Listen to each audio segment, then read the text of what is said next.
सर्वांना नमस्कार। भारतीय संस्कृतीतल्या काही परंपरा या वैशिष्ट्यपूर्ण असतात। अशीच एक परंपरा 144 वर्षांनी येणारा महाकुंभ हा आपण पुढच्या महिन्यामध्ये मकर संक्रांती ते महाशिवरात्री म्हणजे 14 जानेवारी ते 26 फेब्रुवारी या दरम्यान आपण अनुभवतो आहोत। या कालावधीमध्ये प्रयागराजमध्ये होणारा हा महाकुंभ जवळपास 40 कोटी भाविक याला येतील अशी अपेक्षा आहे। जगभरातून येणारे 40 कोटी भाविक येथे होणाऱ्या धार्मिक सांस्कृतिक कार्यक्रमांमध्ये सहभागी होतील।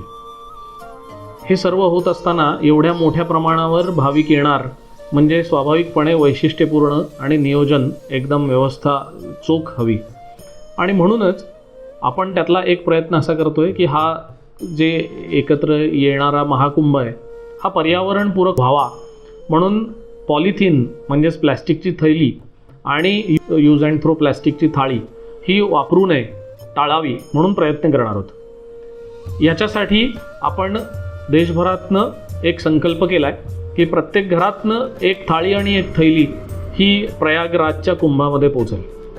त्याच्यासाठी आपण खाली दिलेल्या लिंकवर सहभाग घेऊ शकतो आणि ही लिंक आपण आप्तजनांना सुद्धा शेअर करू शकतो जेणेकरून प्रत्येक घरातनं ही थाळी आणि थैली देण्याचा योग होऊ शकेल।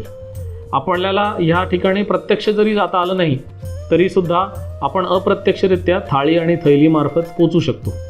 चला तर मग आपण या कुंभामध्ये पर्यावरणपूरक होण्यासाठी प्रत्यक्ष किंवा अप्रत्यक्ष सहभाग या थाळी आणि थैलीमधनं देऊया। धन्यवाद। भारत माता की जय।